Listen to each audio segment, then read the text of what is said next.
Thank you so much. And I'm really happy. A former legislator, my wife Margaret Cheney, is joining me here tonight. Is it working? We're checking the mic here. Is it working? Can you hear me?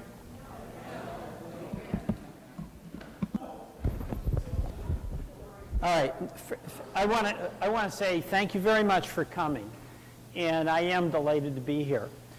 We're going to have a town hall meeting, and among other topics, and I'll start out, is the question of impeachment. But what I intend to do is talk for about 10 minutes, maybe a little less. And then I want to open it up for questions and comments. And we've got 2 microphones. And the hope is that people who want to ask a question or who want to make a comment we'll keep it to about a minute or a little bit more. So everybody who has a desire to speak will have an opportunity to speak. So let me talk about the town meeting and our decision last week to say that I favor articles of impeachment against the president. You know, it's amazing to be here in the House of Representatives in our state capital.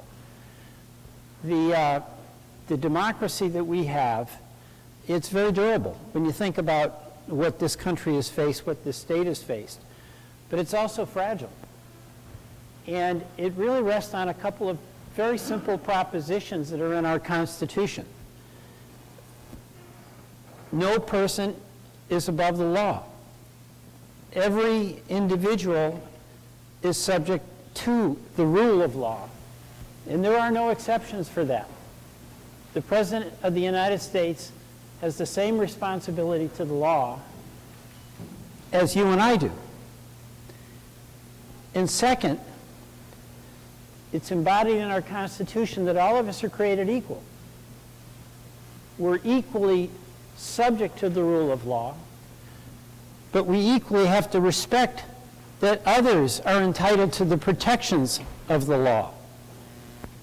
And the 2 powers that go with being a member of the House of Representatives that I regard as the most significant is, 1, the power of impeachment.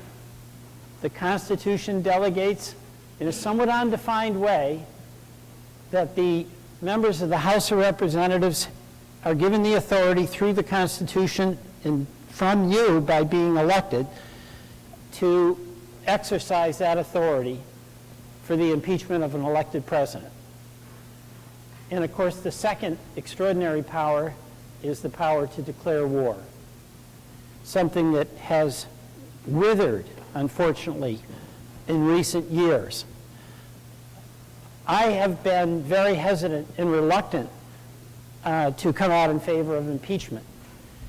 And it's for pretty straightforward reasons. You know, we have elections and they have consequences. And I believe very strongly in respecting the outcome of any election because that's the voice of the people, that's the decision of the people. But I respect that, but I don't disregard the constitutional delegation of authority that the House of Representatives, when circumstances warrant, can take the action to proceed with impeachment. What I've seen with the conduct of President Trump that led me to this conclusion was a number of things. Number 1, as I mentioned, above and beyond the reach of the law. Under our Constitution, with the separation of powers, the executive branch has significant authorities, but the legislative branch likewise does as well.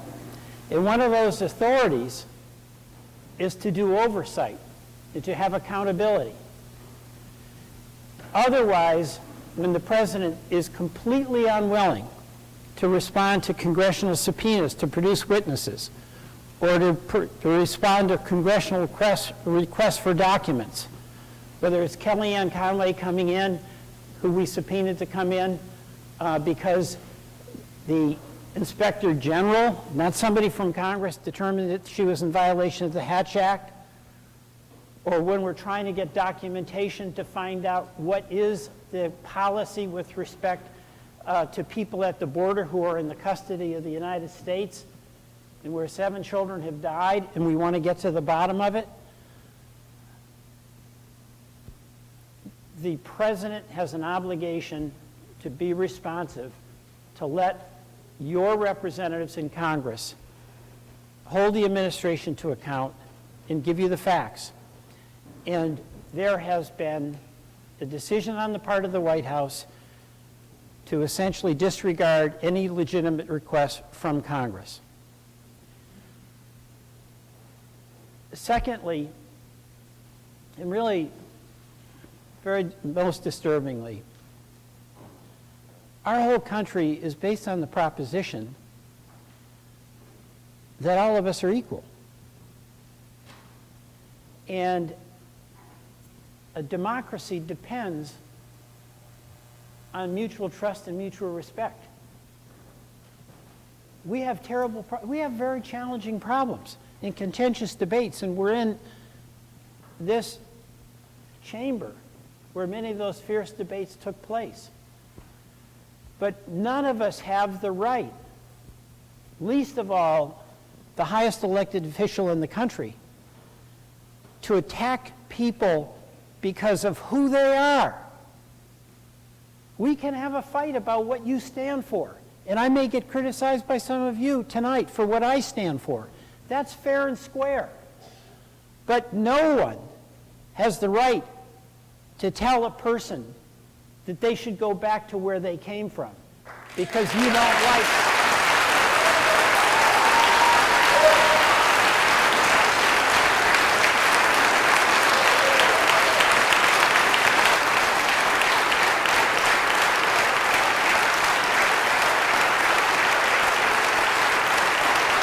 Well,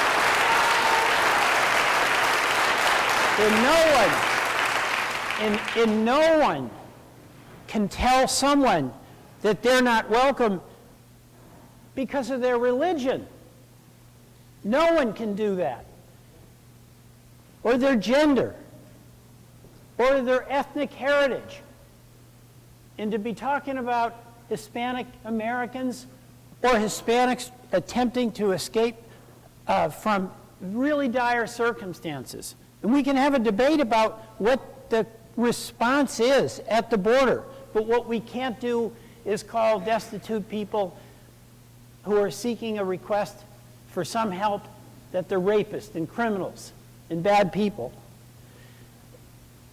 The reason I came to the conclusion I did last week and overcame really an enormous reservation about taking this step because of my respect for the outcome of elections, whether I agreed with that outcome or not, was because I have become increasingly alarmed that the guardrails of our democracy are under attack. I'm concerned about that.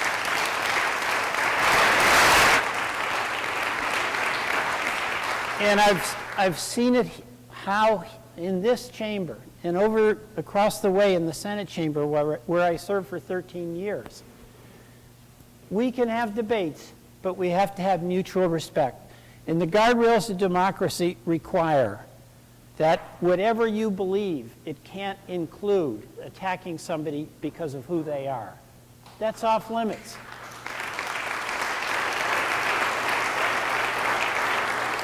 And you know, this week, I go back to Washington tomorrow. Wednesday, Mr. Mueller is going to come in to the Judiciary Committee and also to the Intelligence Committee on which I serve and read the Mueller report. My hope is that Mr. Mueller is going to have an opportunity to fluidly explain what's in there. But there is an immense amount of undisputed information about contacts between Trump campaign high-level officials and Russian officials whose goal was to subvert our election. And then there is significant information in there about the repeated and concerted efforts on the part of the Trump administration to derail that investigation. So all of these things that have gone on for the 30 months that President Trump has been the holder of the highest office in the land caused me, as I mentioned earlier, to conclude that that our democracy and its guardrails, its safeguards, our constitutional order is in peril. And with the single voice that I have, and the single vote that I have, I feel it's my obligation to tell Vermonters the conclusion I've reached. Whether some Vermonters agree or they don't. But this is the conclusion I have reached by being there firsthand. And you don't need to be there to see what's happening, but being there, you're shocked, day in and day out, that there's not that respect for the Constitution that is so important and that we all share. So I'm going to stop here and let's open it up for questions and comments. And I say again, thank you all for coming.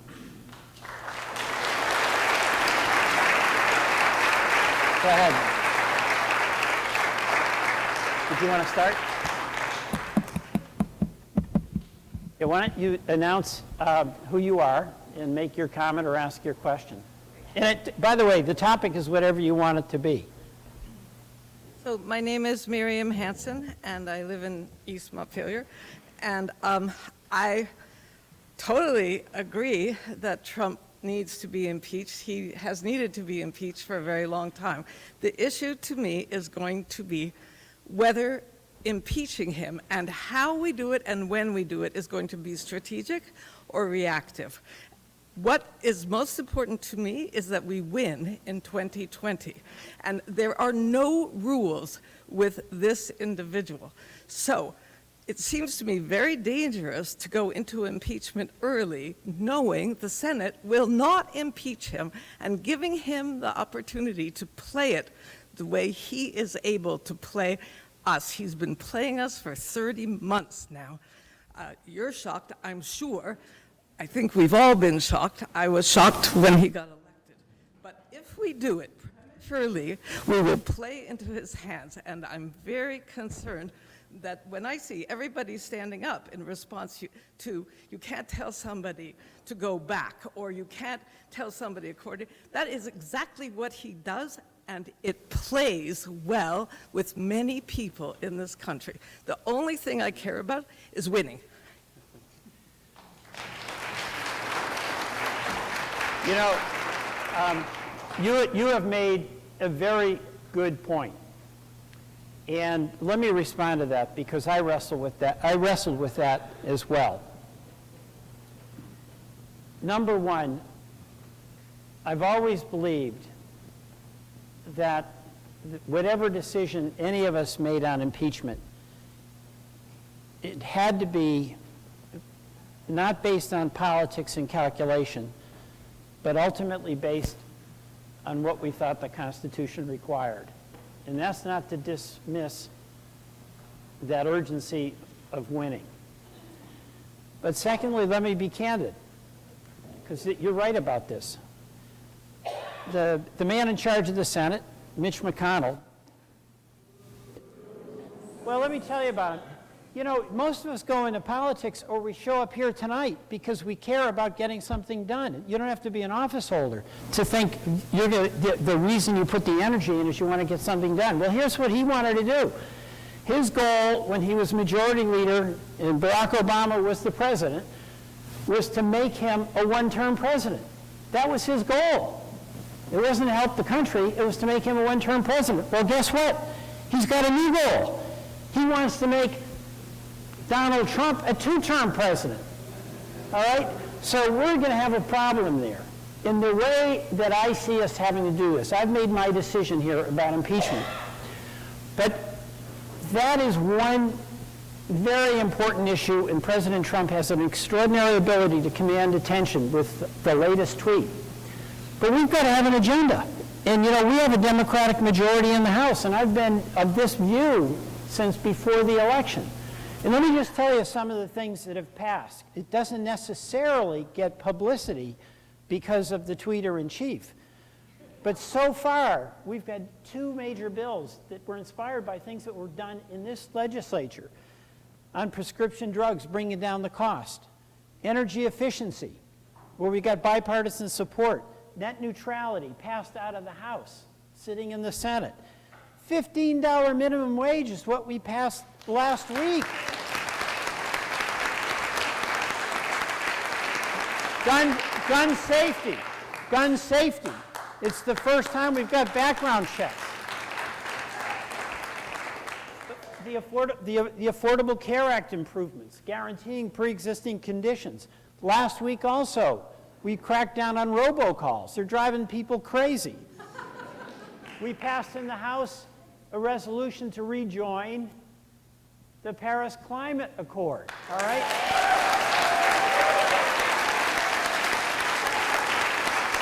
The Equality Act, ensuring LGBTQ rights. The Violence Against Women's Act. We passed the DREAM Act so that people like Juan Conde, who's a medical student up at the University of Vermont and was brought here by his parents when he was 8 years old and really knows no country other than this country, that he'd be allowed to stay here. That's all things that we have passed in the House. Now, we've got Mitch McConnell, all right? I mean, what is he? I mean, no, seriously, why do you not want to do these things? And he won't even let the Senate have a vote on these things, all right? And we've got more to do. We've got prescription drug price negotiation. We've got to build out our broadband. We need an infrastructure bill. We've got the Green New Deal. We've got climate change that we've got to take very, very seriously. So my approach here, it's tough to penetrate the media, is that we're there to pass public policy that Vermonters want and need, and we've got to be reinforcing that every single day. So if we have an impeachment inquiry, that's on its own, but don't let the pedal off the metal when it comes to pursuing these policies that we've been approaching. And I'll just be candid, it's tough to get those achievements covered. Those bills I just mentioned were all passed by the House of Representatives, and many of them, by the way, with bipartisan support. I'm working every day that I can with Republicans to help pass this legislation. I want to impeach the president for the reasons I mentioned, but I want to work with Republicans, I want to work with Democrats, and anybody who wants to make some progress. Hello, my name is Teddy Wazizak from Barrie, and I agree with you that it's ultimately a constitutional issue, not a strategic issue on impeachment, although I also agree that we have to win in 2020. My question is, based on your personal experience, how much does Nancy Pelosi understand that? Because I understand that she's waiting for impeachment to start when the fever is highest for impeachment, but I agree with you that it's a constitutional duty that we can't just ignore. I got to tell you, I've been really, really impressed with the leadership of Nancy Pelosi, okay?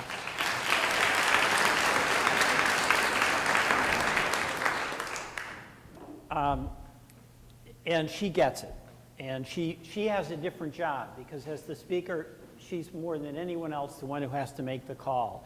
And she's got to take into account a lot of different factors.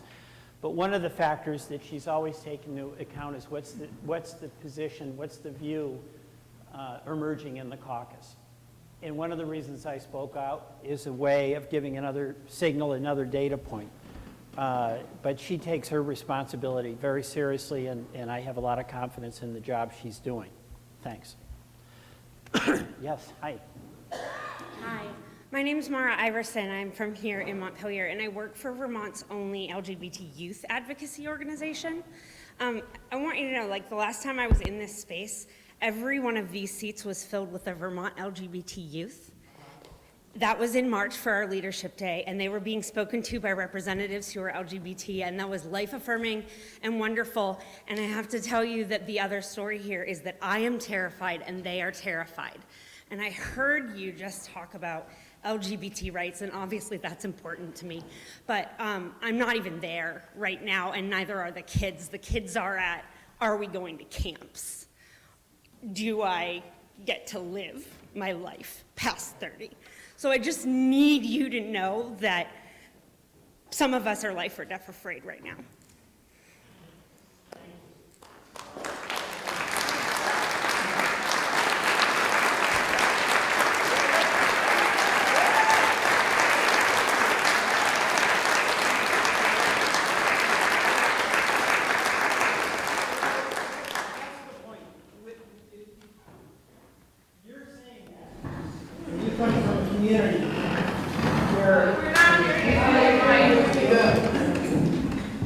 Just acknowledging what she said. Can you hear me? Is this on? I can't more. They hear what she said.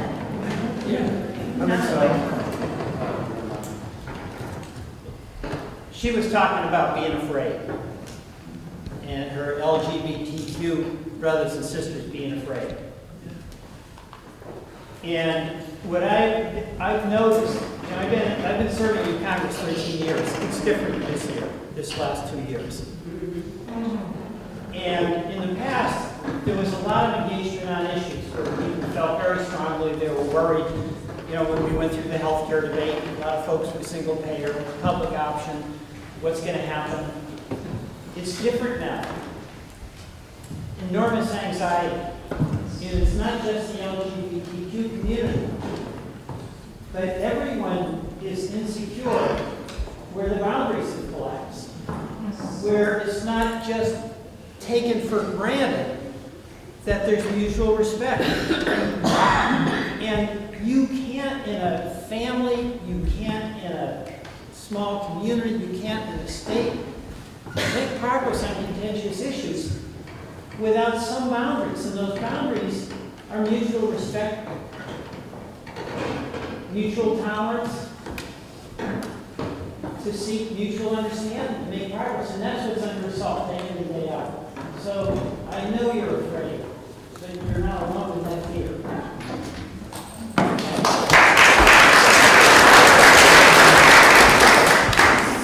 My name's Nicola Morris. I'm from Plainfield, and thank you for holding this town hall. My question concerns interference with the election. You talk about wanting to respect the results of an election, and that had been part of your reticence in calling for impeachment before. But there's been substantial evidence of interference in our election over the last 2 years, confirmed by and expanded by the Mueller report. So I'm wondering what your thinking is about respecting the results of elections and how to protect our elections, and how interference in elections will play out in terms of an impeachment inquiry. Thank you.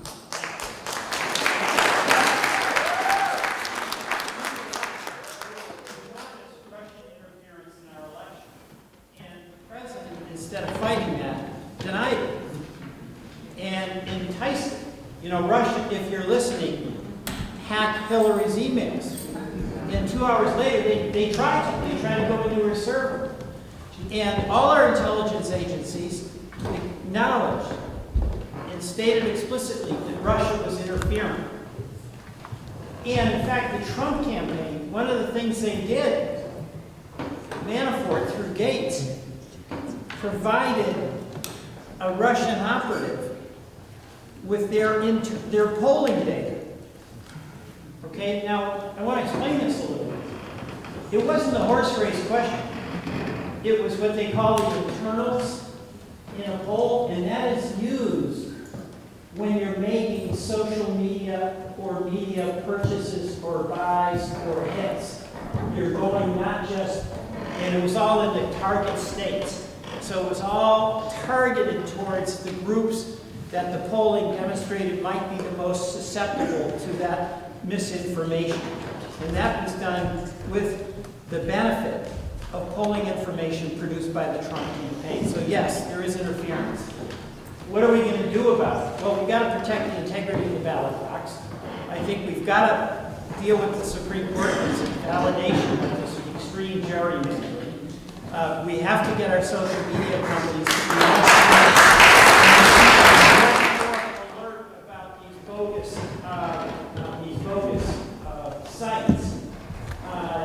and it's an all hands on deck. And we've got to make certain that our secretaries of state, and by the way, Jim Condos has been a real leader in this.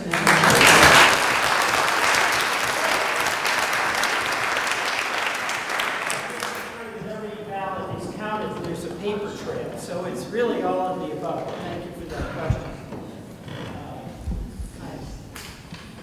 Is it on there? Cool.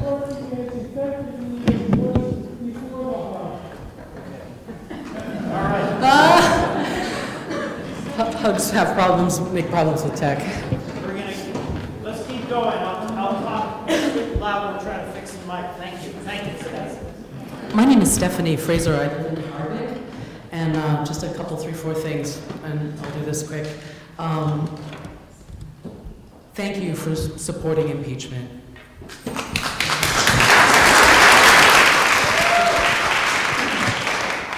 The second thing I want to say is that I don't think it's just Trump. I think Pence needs to go too.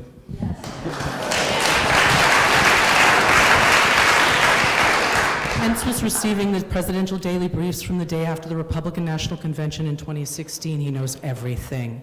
I make a joke, Pence nay, Pence new. It's a new kind of glasses.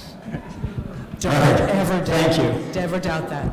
I think that just a couple more things quickly. Sure. My first political memory is Watergate. My dad was in the military. We came back to the States in 72. 74 comes along and Nixon resigns. Gerald Ford pardons Nixon, and I thought then, at the ripe old age of 10 or 11, and I think so now, that it was a mistake. I think that I understand it was a hard decision and I didn't have to make it, like Truman, right? But it was a wrong decision, and it left us in the wake of an undermining of a basic core tenet of our country, and that is to say that no more kings. And by Nixon getting away with what he got away with, he was a king, and that's what we have right now. No more kings. You know, Schoolhouse Rock. So Trump and Pence, hand in hand, do it, and we have to do what's right. We have to do what's right because our children are looking to us, and if we win or we don't win, that's not the point. And I'm two quick more things. One, I've often been thinking about, well, what are we going to do after, you know, post-Trump stress disorder. And I'm on heart medicine, and I take sleeping pills, and I never did this before. I never had trouble sleeping in my life before this man was selected. And I believe that there'll be a low in birth rates that we'll call the Trump slump. I think that there's going to be Social Security deaths, that statisticians 50 years from now are going to ascribe to the stress in this period of time. And who knows how much this all cost us. So I think that how we solve this is that we need to have what are like truth and reconciliation commissions. And I've started a website, truthandreconciliation.us, with the intent of organizing events across the U.S. Great. Assessment, education, information, opportunity, understanding, AEIOU. It's what we need to do. Great. And the last thing I will is that at some point I would love to talk to you about my experience where the town manager of Hardwick gave away my house without telling us because there's a big, huge hole in Vermont state statutes. Okay, be glad to do that. Thank you. Okay, thank you. Thank you very much. Yes.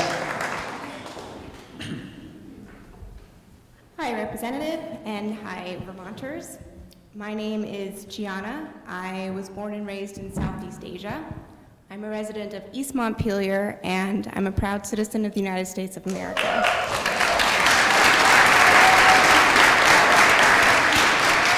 Thank you so much for your statement. I think it was particularly brave, and it may not be the majority at this moment. I agree he isn't fit for office. He consistently constructs alternative realities out of blatant lies. He questions the free press and our intelligence agencies, which leaves us all in this haze of confusion. He stokes divisions in this country's people.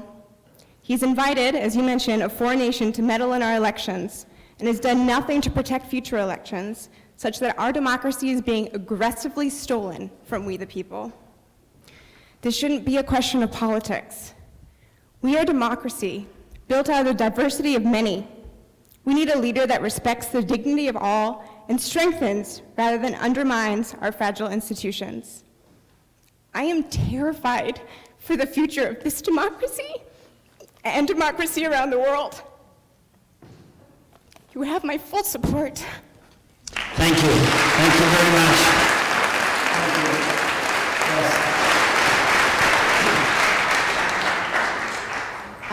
Hi, my name is Kara. I'm Kara Montague from Winooski. I agree with you that Trump is also divisive and has consistently attacked Americans who are different from him on the basis of their race, gender, sexual orientation, and ethnic origin. Thank you for your work. Thank you for your work in opposing his agenda. Winooski is the most racially diverse city in the state and an official refugee resettlement town. In opposing Trump's agenda and protecting our diverse town, will you join the majority of Winooski and Burlington voters who have consistently opposed the basing of the F-35 fighter jets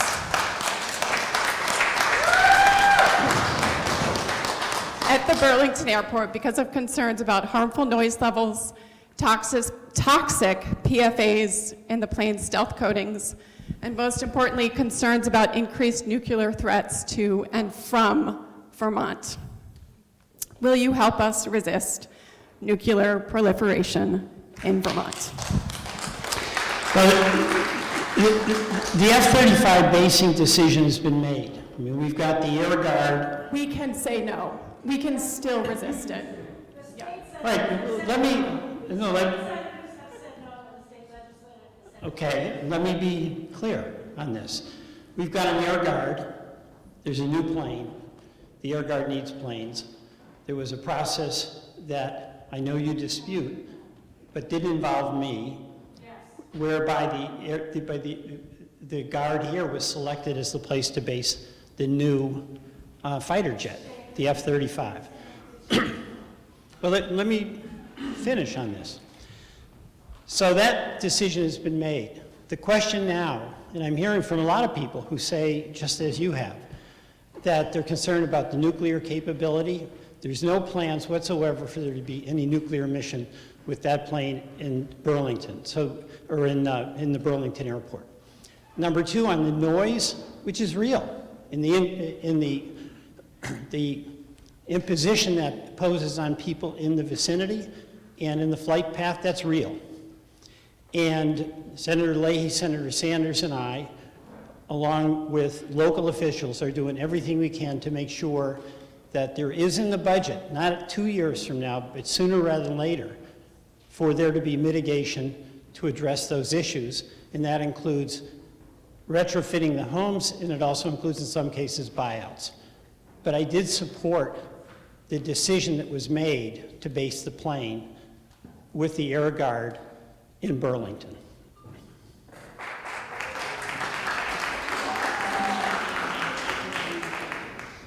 I just think the majority of people living in the area have opposed it consistently. And for our democratic process, it feels like it's being dumped on us unwillingly. Right. Thank you. Thank you. Hi, Peter. My name's John Turner. I live here in Montpelier, Vermont. I am I'm a white 73-year-old male who grew up on Long Island, and those are the only things I have in common with Donald Trump.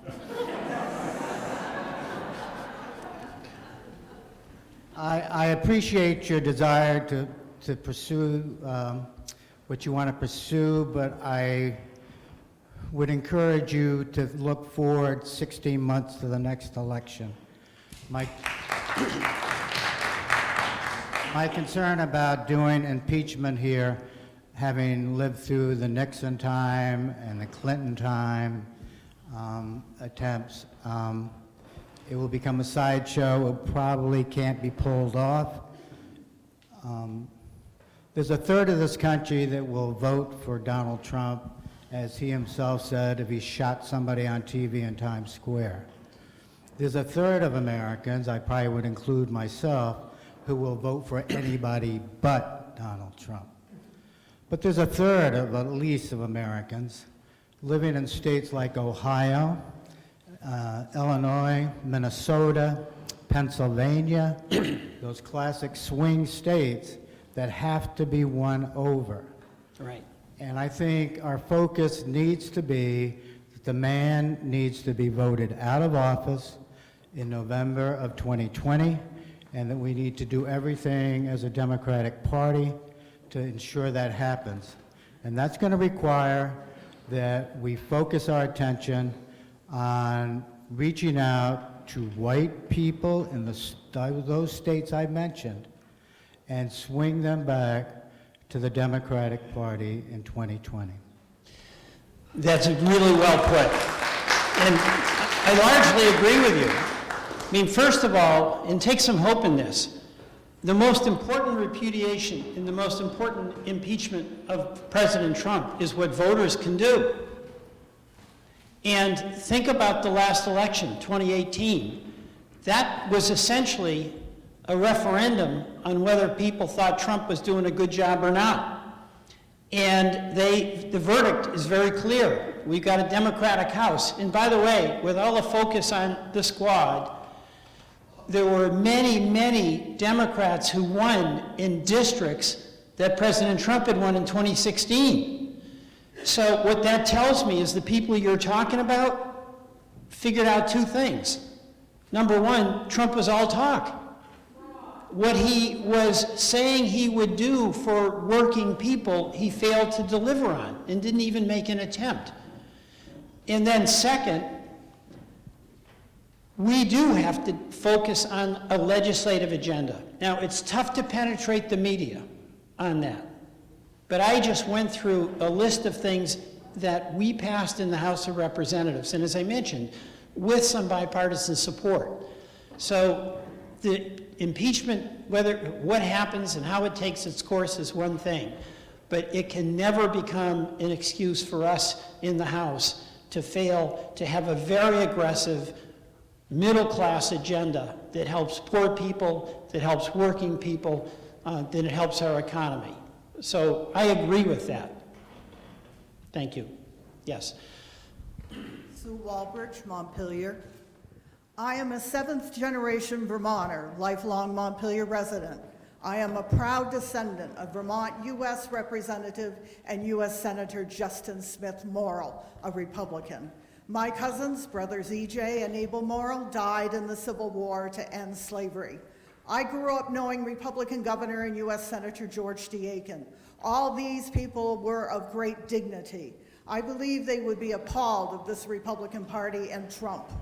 We were taught that there are three branches of government to ensure checks and balances on all. President Trump has destroyed what our founding fathers created. He is narcissistic, meaning he only loves himself, not his country, not his base. A psychological examination, not clinical, should be ordered. He is the most significant threat to our democracy. Alliances with Russia and North Korea autocrats, being a racist, mocking disabled, disbanding bonds we formed with other world countries, no morals, no ethics, describes Trump. He scammed people with a fake university and bankrupted many of his own companies. He abuses executive power. He is the worst model for our children with his bully tweets. He brought nepotism into the White House. He is responsible for military lives, and yet he goes against the advice of his cabinet, and he found a way to avoid going to war himself. We must impeach Trump for the illegal interference, both during this 2016 run for president and countless other opportunities he has participated in since becoming the president. This Republican Party is not the party of Lincoln. They are enabling this insecure man who acts like and has the vocabulary of a small child. Why? Because they are afraid of Trump and have no backbone. They only care about being reelected to keep their perks. It will be on their shoulders of the weak-minded Republican senators for remaining silent and not standing up for this country. I am for impeachment. Thank you for being here.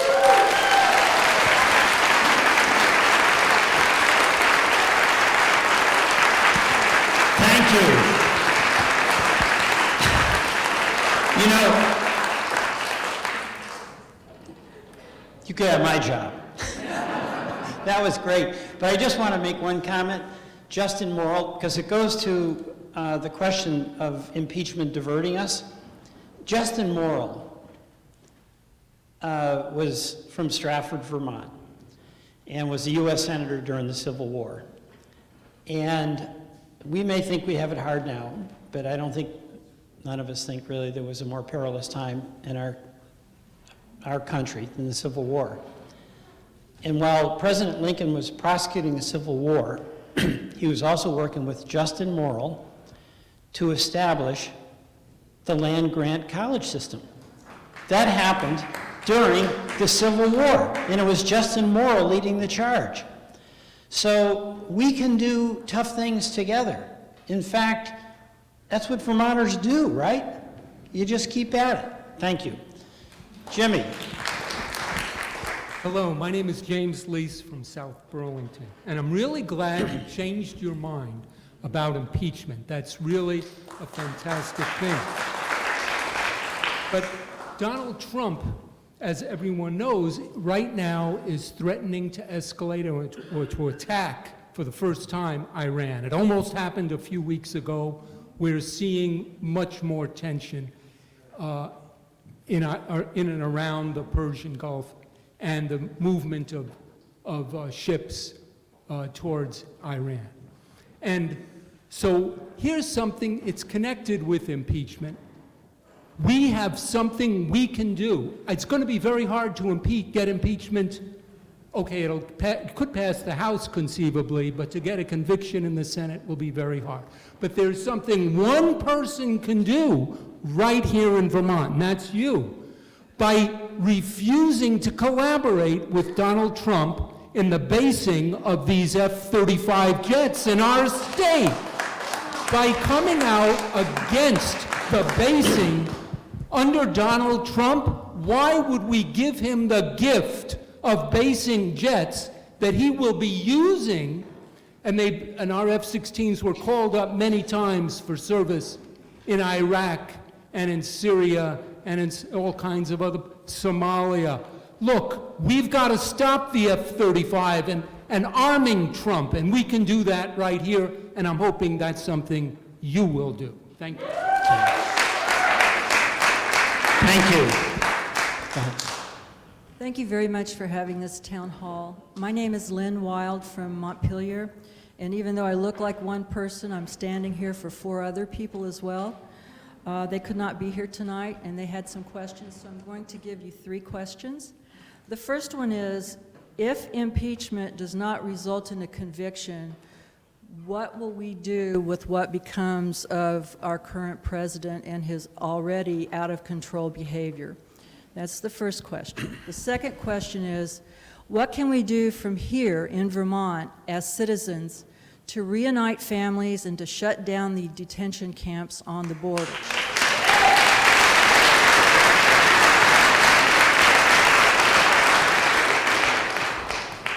I can't think of anything more important to really exemplify who we are as a people than bringing those families back together. The third question is, what can we do to stop the unraveling of the sensible policies that are in place already to reverse climate collapse? Well, number 1, actually number 1, 2, and 3. Elections have consequences.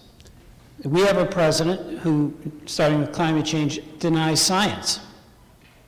And he's got a veto pen, and he's got a lot of collaborators in Mitch McConnell and others. And we are going to have to get somebody else in that office who is going to double down on the urgent need to address climate change. Second, the border. I was one of the first members of Congress to go to the border. And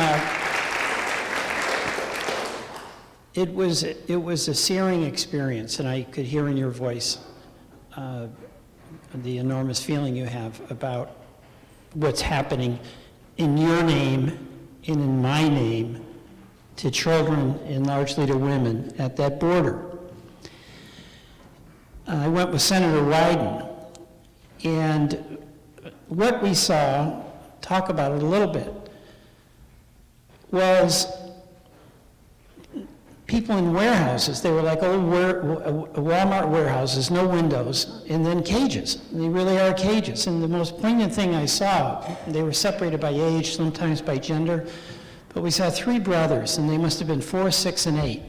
And they have these tiny little mattresses that they're lying on, and it's freezing in there, all right? It's really hot out in Texas, but when you go in, it's like a cooler. And these 3 kids didn't know where their father was. They came with their father. And they were spoon-styled, you know, your kids do that, holding on to one another for dear life. And then we sat, it was about 11 at night, and we sat with 10 women who were from Honduras and Guatemala, and told us their stories about coming up here. And one in particular told us about getting her daughter up at midnight. She was from Honduras, and telling her, honey, we've got to go. And the reason they had to go is because the plan was that she was going to become the quote, girlfriend of a gang leader. And her husband had already been killed by the gangs. And she came up here, and she was taken in one room and told she'll be right back. And when she came back, her daughter was gone. And she was begging us to help her find her daughter. And she also told about the trip up, where they got about 2/3 of the way up. And the mother got scared hearing all the stories about getting to the border. And she said to her daughter, honey, we've got to turn back. We've got to go home. And the daughter looked at her mother and said, Mom, I can't go back. We can't go back. And they came in at the crossing near Brownsville. And, you know, whether that mother and daughter have been reunited, I don't know. But what we've done is make it a crime for somebody to knock on our door and ask for help. That's not a crime. Now, let's be clear. There is a crisis at the border. But the answer to that crisis is to not make it a crime to ask for help. The answer to that crisis is not to separate children from their parents. The answer to that, you know, is not to have people not even have access to toothbrushes. And a serious president would work with us. You know, there are things we could do, starting with aid to those triangle countries, because people don't want,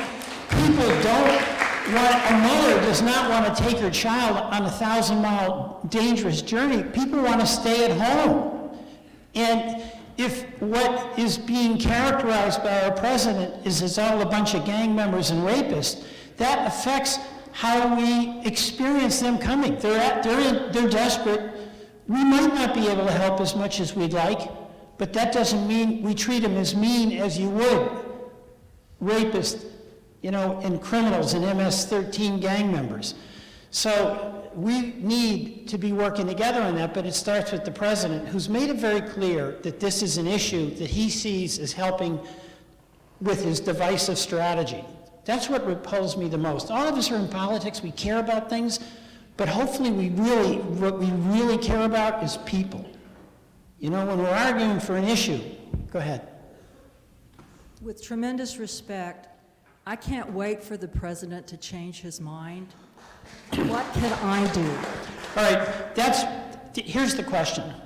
What can you do? And what I'm seeing when I travel around, and it keeps me going, because in Washington, we're not going to get that immigration bill past the president. We're not going to get him to say, oh, climate change is real. We're not going to get him to reestablish our alliances. And what you can do is do things in your own community that build community. You know, I was with the Winooski, I was up in Winooski, but I'm talking about the F-13. And all the things that community is doing with its schools, with revitalizing downtown. Here in Montpelier, things that people are doing. Community groups that get together and to say, you know, right here, right now, I can try to do whatever is within reach to build community and to strengthen connections between me and my neighbors.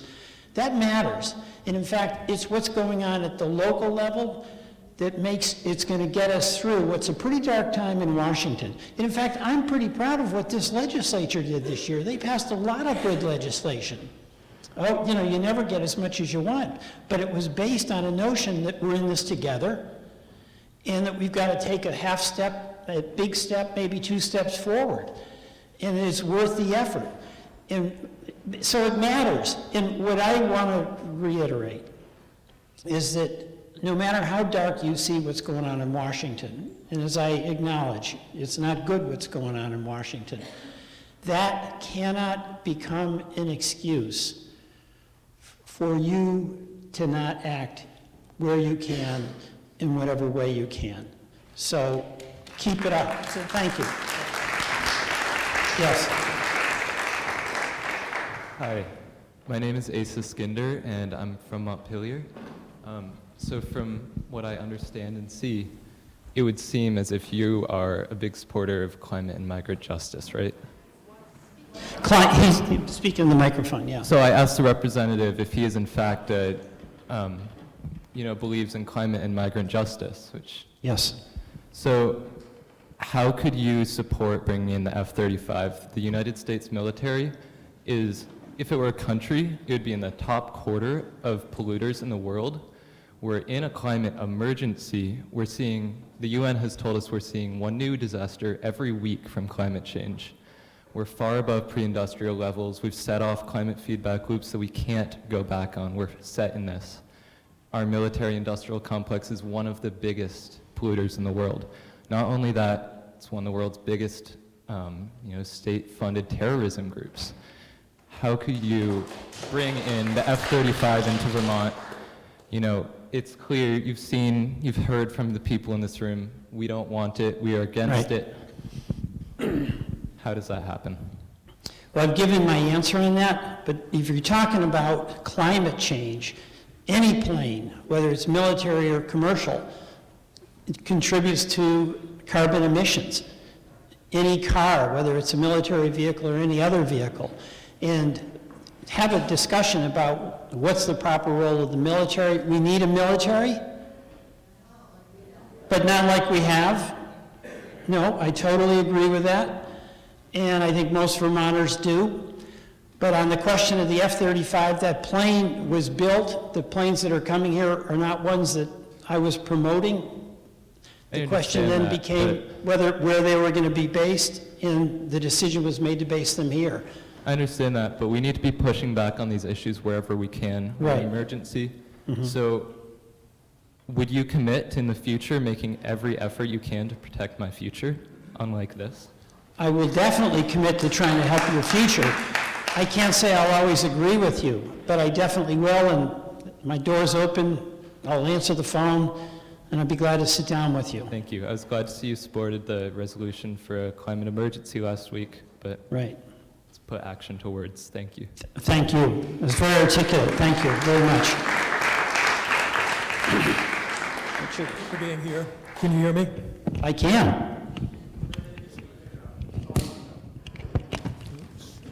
That is cracked off now. Sorry. Can I do this? You can hear me. Yeah, I broke it. I'm very serious about what I'm going to say. I could rattle off a lot of things. Can you hear me? Can you hear me now? I could rattle off quite a number of things that... Oh, my name is Richard Chaplinsky. I live in Warren. I could rattle off a number of things that indicate that we're preparing for a war in Iran.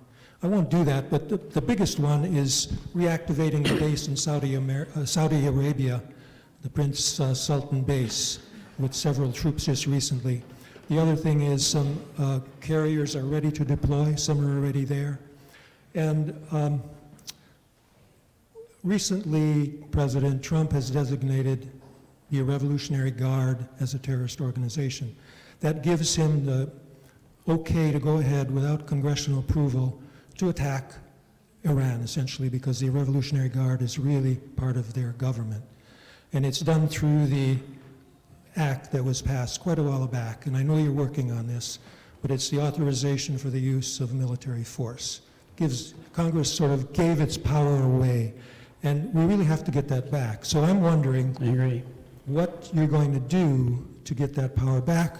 And, you know, all indications are that the president will go to war while you're on recess this August. And I wonder if you have an emergency plan in Congress. What will Congress do when that happens? Well, Richard's right. I mean, as you remember when we started out, I said the two really awesome powers of the House are impeachment and authorization to go to war. And Richard's absolutely right.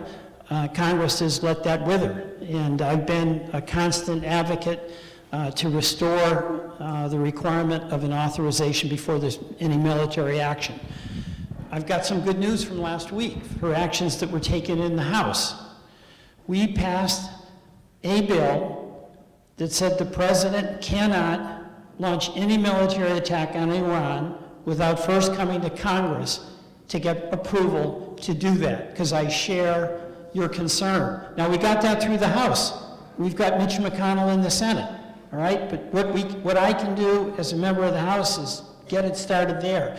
Secondly, we condemned the Saudi war against the Houthis in Yemen, and we prohibited, again, it's the House, but the president is using bogus emergency authority to sell weapons to the Saudis that are being used to bomb innocent women and children in Yemen.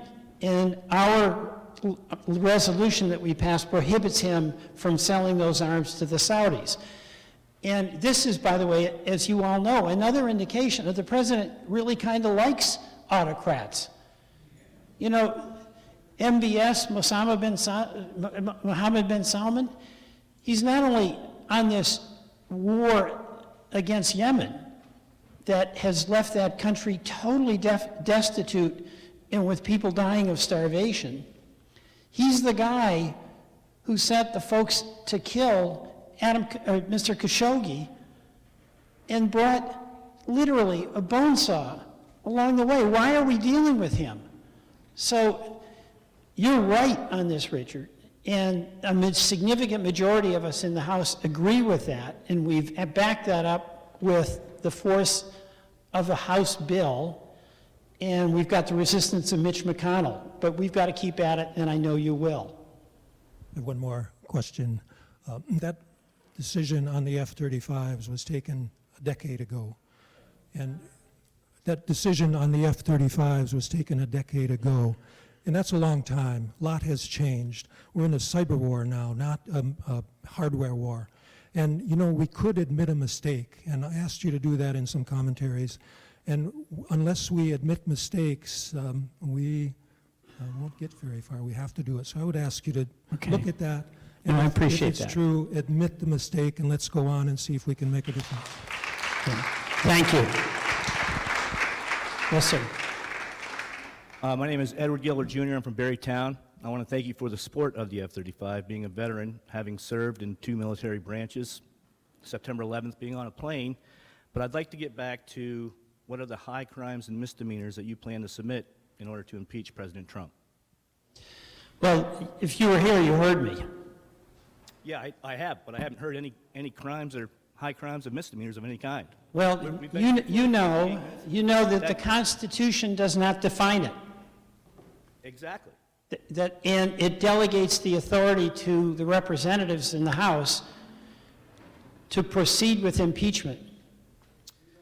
So that's why I'm asking, though, what do you plan to submit as the high crimes and misdemeanors in order to impeach President Trump? Number one, the Constitution requires that we're all subject to the rule of law. Exactly. And the president is acting as though he's above the law and beyond the law when he completely rejects the Article 1 responsibilities of oversight to the House of Representatives. That's when you have somebody who can act with impunity because there's no check or balance. In the heart of our Constitution is limited power of government, not universal power in any one branch or any one person.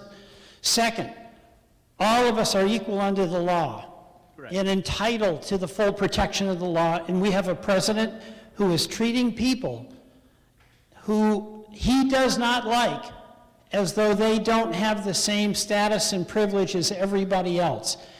You can have a fight about how you disagree, but you cannot condemn a person on the basis of their religion, on the basis of their ethnicity. Correct. But I still would like to answer, what do you plan to submit? I do not, I mean, he's protecting the homeland. He's addressing, I've served with many of those members down in all 4 of those southern states. I did my desert training before I was going to go ship out to Iraq or Afghanistan. Many of those individuals are hardworking, and yet it's a never-ending dragging feet. You're not giving them the money in order to help address the problem down there. But I still would like to know what you plan to submit as far as high crimes. You know what? Clearly understand. Number one, thank you for your service. Well, I appreciate that. Number Thank you for two, acknowledging number two, I gave you my answer. it. Okay. All right? Thank you very much. But thank you. Yes. Hi, my name is Donna Constantino, and I'm from Williston, Vermont. My family came here in 1665, and my ancestor fought in the Revolutionary War to free us from England. Their ancestor fought in the Civil War. And I thank you, anyone who's been in the military, because I have military in my family as well. Thank you for finally coming to the table and wanting to impeach. But you're a little late to the table, because I have been studying what's gone on. And it's not just in this country, it's a global problem. And it's going to be like Germany, when people look back and saw the fascism, and they were like, what did you do? This is this time. This is the time where we all have to turn to our family in the future and say, what did you do when fascism was on your door? When little kids were in cages?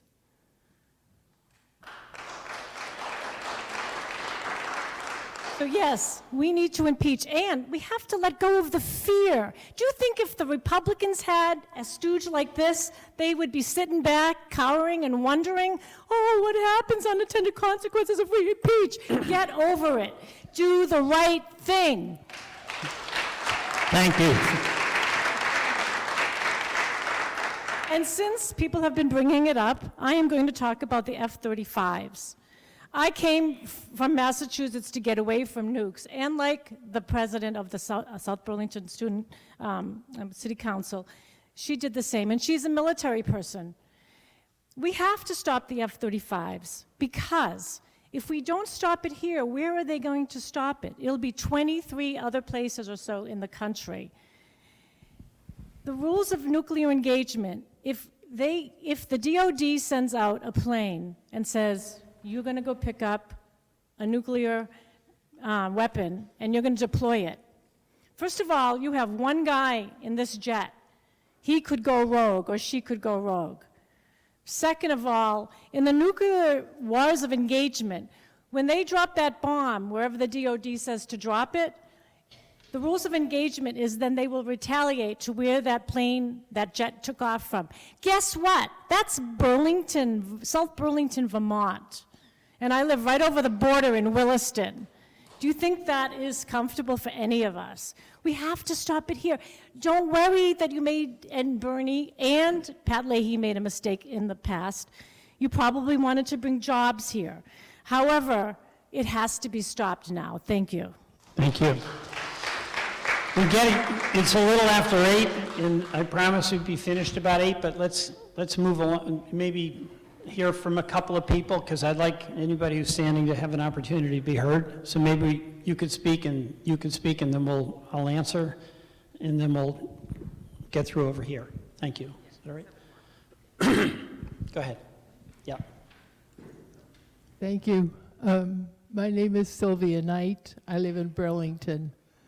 I have several things that I'm deeply concerned about. And I do want to, first I want to support you in your strong and courageous stand on impeachment of this president. He does not deserve to be in that position. So thank you for that.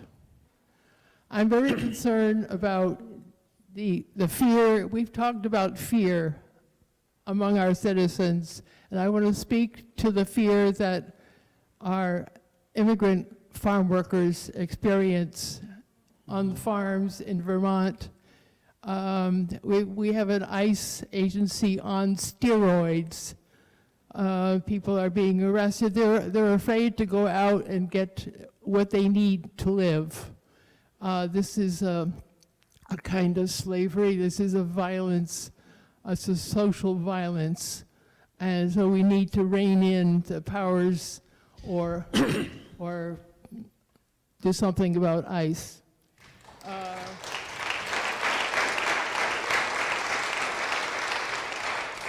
I'm concerned about the Secret Service in Vermont because they have powers to arrest people without warrants. That's very concerning to me. So that's the second layer of police power that we are subject to. I also want to speak to the F-35s. I'm very concerned, and I know that there's new information, relatively new information, and I hope that you will work with people here in this room to see why this new information is important and for us to open our minds and look anew at it, because the future of our county, Chittenden County, and Vermont is at stake. Okay, thank you. Thank you. Thank you. Thank you. All right, we'll do, sir. Thank you. Yes, good. Hello. Yes. All right. My name is Will Alexander. I live here in Montpelier. First and foremost, thank you for this decision. Thank you for the courage required to make this decision. And thank you for the work that you've done at the border, because the heartbeat behind everything I've heard tonight and everything I've considered saying is the knowledge that there are camps, that there are camps on the border, and that there are children dying in them. And every time I hear, whether tonight or in national commentary, discussions of strategy and timing and worry, and whether or not, and the possible consequences of doing the constitutional duty, the only thing I hear in the background is that there are camps and that there are kids dying in the camps. And I am, and my family is Latinx, and and we came here as refugees, and I am very heartened. Thank you for expressing faith in the Speaker of the House. I must say I don't share it.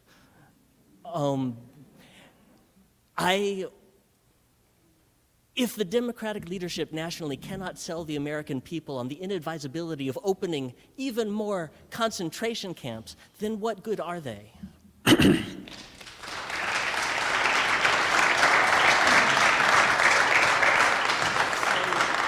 Any action that happens now and not tiptoeing on eggshells between now and November is something that may help a kid in a cage who might otherwise die. Thank you. Thank you. Thank you. Thank you very much. My name is Linda Gravel. I am the Democratic County Chair here in Washington County. My goal is to flip red seats to blue seats and to follow your issues to the legislature. I would like to thank Peter for all the service he does, but he cannot do it alone. The Democratic Party has a lot of deadwood in it. We need more activists to get involved.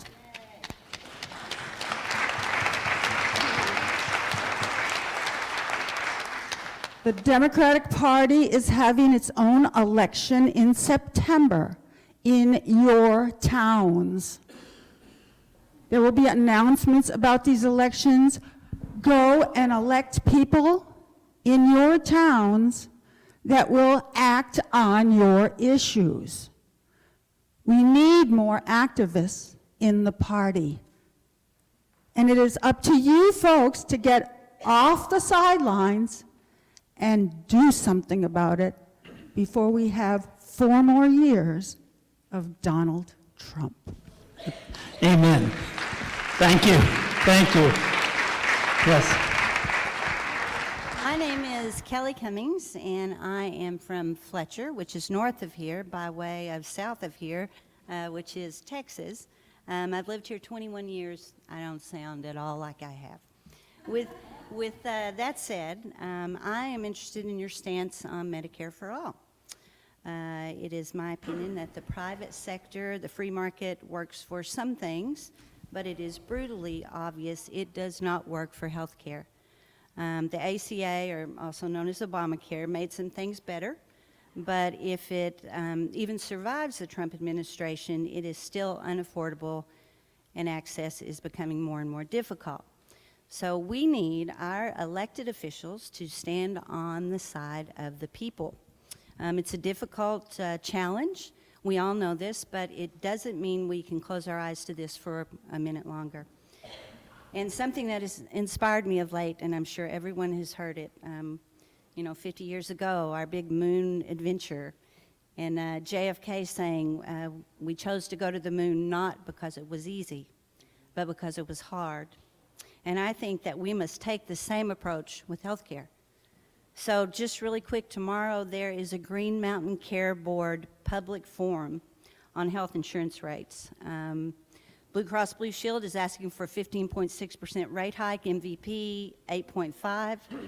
It's open for public comment, 4:30 to 6:30, and with an informational picket against the rate hike starting at 3:30, Montpelier City Hall. I was going to ask you if you could come and hear the stories of your constituents, but I think you're headed back to D.C., so I guess you can't. But if you can come, they need to hear your stories. Well, that's great.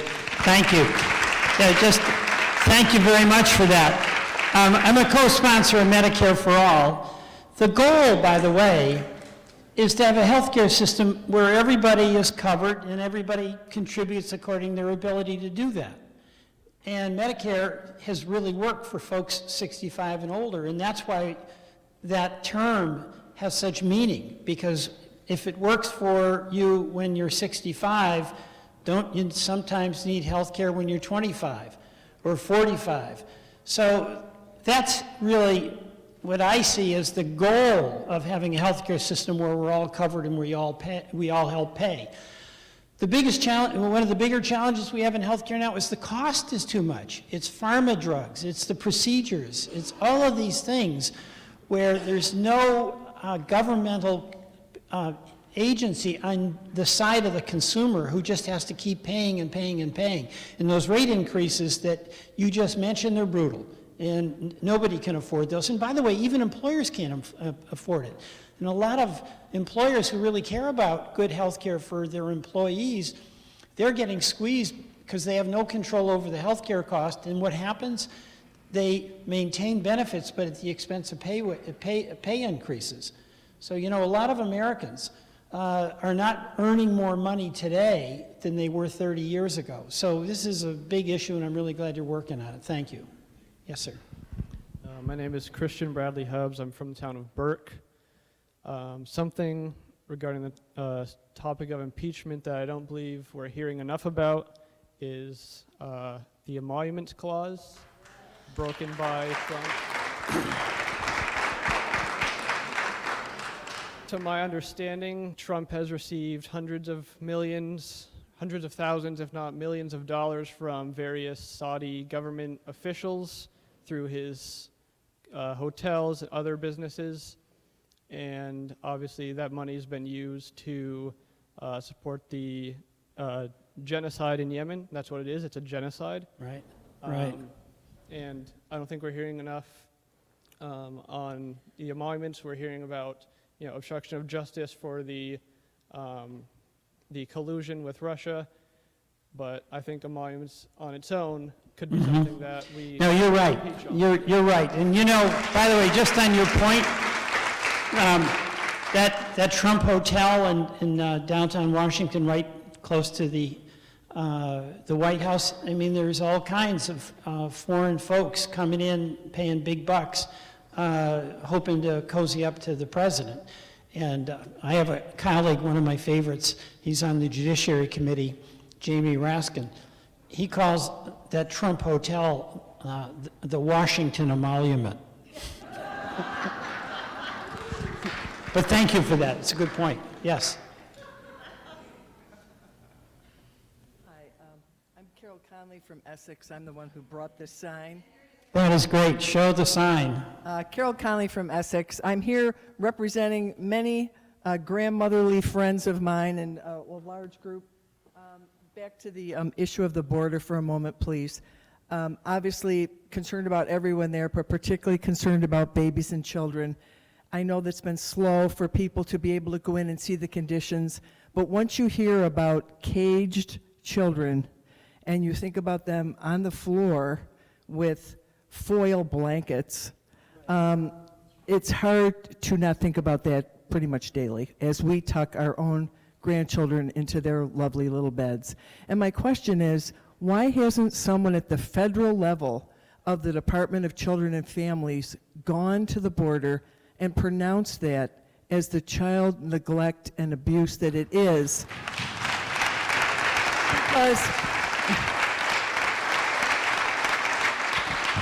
Because if I had children in my home in a caged room with foil blankets, I would be arrested. Thank you. Well, you're right. You're right. But you know, I just want to say something. There are a lot of federal workers down there. This is not what they signed up for. Okay? They want to, you know, they have a job to secure the borders. But they are beside themselves, just like you and I are, at what is happening. And they don't have the skills, they don't have the backup. It's not what their job is. This is something where it really is up to the administration to have a policy that's humane. And it's up to Congress to work. But there's got to be a president who isn't using punitive measures as a way of trying to leverage us to vote for whatever he wants. Pardon me? You know, some of them are there. I got to tell you, the president's got a lot of power. This isn't just a matter of people witnessing, because there are people who are there. There's members of Congress who have been there. And they're speaking out, and the press is showing some of these horrible scenes. But what's so discouraging for all of us is when you see something that so transparently is wrong. How does it continue? That's what you're asking. And that is a question from the heart, and it's the right question. And that's why it appalls me that this policy is in your name and ours, in your name and mine, and we want nothing to do with it. So thank you for speaking out. Thank you. And you are our last questioner or commentator. Thank you. Yes, Well, you're getting late. I seem to be the last person standing, and thank you so much for this wonderful session. Can you hear me okay? My name is Robert Lamert, and I'm from Berlin. And I am a history nerd, and there are 3 pieces of history that I would like to share with you very quickly. One is that we just passed the commemoration of the 1-year anniversary of a secret meeting between Vladimir Putin and Donald Trump in Helsinki, Finland, where they went behind closed doors without witnesses for 2 hours, and he emerged looking like a steamroller had rolled over him, and he proceeded to deny the reports of our intelligence agencies about Russian interference with our elections. So that's history number 1, 1 year for that. The other one is 2013, when the Gang of 8 in the Senate passed a complete immigration bill, bipartisan, with 17 votes, and it went to the House, and John Boehner put his thumb on it and killed it. We wouldn't be where we are today had that bill passed. You're right. The third piece of history is it's been 60 years since we admitted any states. And I think the people of Washington, D.C. and Puerto Rico need a shake. He's right. Thank you. That was very good. All right, we're going to give you the last word. Whoa, we're going to give you the last word. My legs aren't good, so that's why, and I don't need a mic. You were pretty limber there. Yeah, got a good step. I want to know, excuse me, can everybody hear me all right? Yeah. I got a voice that carries. I want to know, in case I missed it, whatever happened to the situation on the electoral vote? I haven't heard a thing about it. What happened is the electoral vote won the presidency for Donald Trump. That's what happened. It could be. I mean, look, this is serious business. I mean, we've got a divided country, and we've got radical gerrymandering. But that election came down to 70,000 votes in 3 states. That's how close it was. But there's something that I'm concerned about. If we have a really close election that we could have, we're going to start hearing President Trump, and he comes out on the losing side, he's going to start raising questions about whether it was a rigged election. Heard that before? So we've got work to do. And, you know, I've said I'm for impeachment, but I am for doing the work that we have to do, because a lot of folks who voted for Donald Trump are hurting economically. They don't think government's working for them. And in fact, a lot of folks who are living in, especially in rural communities, you know, where we see it tough to keep our schools open, where agriculture, dairy in Vermont is having a real hard time, and it's good people. We come from rural Vermont, and we know how good people are in our local communities. They want to help one another. It's a good day when a local banker makes a loan and somebody can get a house, their first mortgage, or they can expand their business. They care about that. They work on the volunteer fire department. And our beef is with Trump. It's not with a lot of people, my view, mistakenly thought he would help them. He's forgotten them. We don't forget them. There's a lot of goodness in this state, and there's a lot of goodness in this country. And as bad as the times are now, and as worried as I am about the guardrails of democracy, these are the times we're in. And a couple of people asked what you can do. You get up each day, you face that day, and you decide you're going to make the best of it, and you're going to try to do something that helps your community be a little bit stronger. That's what you do. There's not a big mystery to it. You don't decide when you wake up and it's dark outside, figuratively, that you pull the covers over your head and you don't try. You keep at it. And I'll tell you something, as hard as it is, and it has been harder in this job than it was in times past. Every time in my own home in Norwich or in Washington, I reach out to somebody else and try to listen, it always is a rewarding experience. We're not going to persuade by lecturing. We're going to persuade more by listening and hearing and trying to find some common ground. And you know what? It's more fun. We don't like to be angry. You know what I mean? We can be clear-eyed about what's going on, but you know what? I don't like being angry. I don't like being discouraged. And the Vermonters I meet, look, all of us have hard jobs, but the 2 jobs I've seen where it's the hardest, Vermont dairy farmers and West Virginia coal miners. And you know what? They work at it. They keep at it. And they've got time to help their neighbors. We just got to remember that. It's worth doing it, even though as we do it, we have no guarantee of what the outcome is going to be. We do it because that's the way we choose to live our life. So I want to thank each and every one of you for being here. These are hard times, but we're going to face them. We're going to move ahead, do the best we can. When we make a mistake, we'll adjust, we'll move ahead, and keep going. And remember that we are, every single one of us, we're all in it together. Thank you all very much.